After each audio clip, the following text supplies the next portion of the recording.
कहानी बहू तो स्कूटी चलाती है। प्रिया संपन्न परिवार की शहर में पली बड़ी लड़की थी। प्रिया की शादी छोटे शहर में हुई थी, जहां आज भी घर की बहुओं को घूंघट में रहना पड़ता था।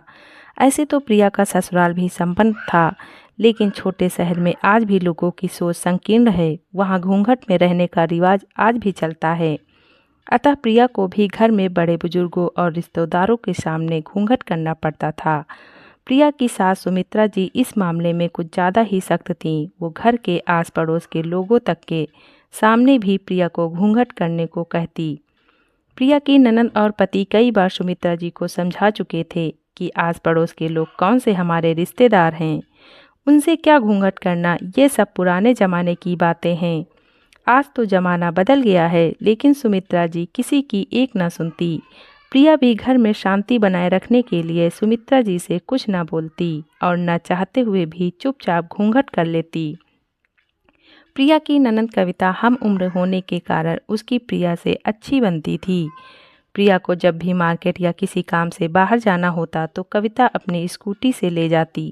प्रिया को स्कूटी चलाने का बड़ा शौक था। जब मायके में थी तो उसके पास खुद की स्कूटी थी, लेकिन ससुराल में सुमित्रा जी ने स्कूटी चलाने के लिए ये कहकर साफ मना कर दिया था कि घूंघट में स्कूटी कैसे चला सकती हो। फिर भी ननद भाभी जब भी बाहर जाते, कविता कहती, भाभी यहाँ कौन सा मम्मी देख रही है, तो यहाँ काहे का घूंघट, ये लो चाबी और अब गाड़ी आप ही चलाओ, मैं तो पीछे बैठूंगी। प्रिया की तो मन की मुराद पूरी हो गई थी।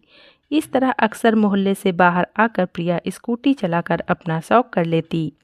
पर ये चोरी चोरी का शौक कब तक छिप सकता था। एक बार कविता के चचेरे भाई, जो प्रिया के रिश्ते में जेठ लगते थे, उन्होंने प्रिया को स्कूटी चलाते हुए देख लिया। फिर क्या था, वही हुआ जिसका डर था। जब तक प्रिया और कविता घर पहुंचे, उसके पहले ही भाई साहब घर पहुंचकर सुमित्रा जी को पूरी जानकारी दे चुके थे। सुमित्रा जी गुस्से से आग बबूला हो गई थी। भाई साहब के जाते ही सुमित्रा जी ने कविता के गाल पर जोरदार थप्पड़ जड़ दिया। ये देखकर प्रिया थर थर काँपने लगी। मैंने मना किया था ना कि प्रिया यहाँ स्कूटी नहीं चला सकती, फिर तुमने उसे अपनी गाड़ी क्यों चलाने दी? और प्रिया, तुमने तो हमारी नाक ही कटवा दी। कम से कम हमारी इज्जत का तो ख्याल किया होता। ये तुम्हारा मायका नहीं जो खुलेआम सबके सामने गाड़ी और अपना मुंह दिखाती फिरो। सुमित्रा जी गुस्से में बोले जा रही थी। प्रिया और कविता दोनों चुपचाप सुन रही थी।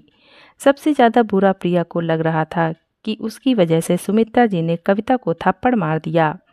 प्रिया ने कई बार सुमित्रा जी से माफ़ी मांगी, पर वह बिना कुछ कहे अपने कमरे में चली गई। उसके बाद से प्रिया का घर से बाहर जाना बंद हो गया।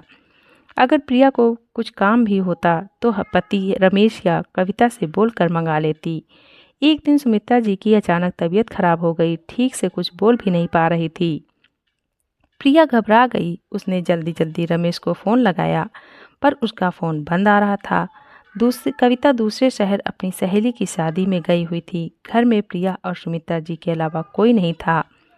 प्रिया को कुछ समझ नहीं आ रहा था कि क्या करे। सुमित्रा जी की हालत और बिगड़ती जा रही थी।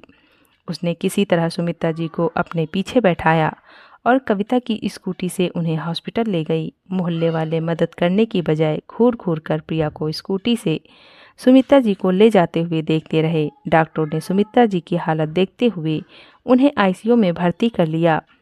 तब तक रमेश भी खबर मिलते ही हॉस्पिटल पहुंच गया। जब सुमित्रा जी की हालत सुधरी तो डॉक्टर ने बताया कि इन्हें दिल का दौरा पड़ा था। थोड़ी भी देर हो जाती तो कुछ भी हो सकता था। प्रिया और रमेश के तो हाथ पांव ही फूल गए थे ये सुनकर। लगभग एक हफ्ते बाद सुमित्रा जी को हॉस्पिटल से छुट्टी मिल गई। शाम को मोहल्ले की कुछ औरतें सुमित्रा जी से मिलने आई। हाल चाल पूछने के बाद उन्होंने सुमित्रा जी के कान भरने शुरू कर दिए कि कैसे प्रिया बेशर्मी से स्कूटी चलाते हुए गई थी और हम लोगों को देखकर घूंघट भी नहीं किया। सुमित्रा जी ने उनके सामने ही प्रिया को आवाज़ दी। तब तक प्रिया घूंघट किए हुए सबके लिए चाय भी ले आई। साथ ही डर रही थी कि आज तो माँ जी मुझे छोड़ने वाली नहीं। तभी सुमित्रा जी ने प्रिया को पास बुलाया और उसका घूंघट हटाते हुए कहा, ये हमारे घर की बेटी है और बेटी से भला क्या घूंघट करवाना।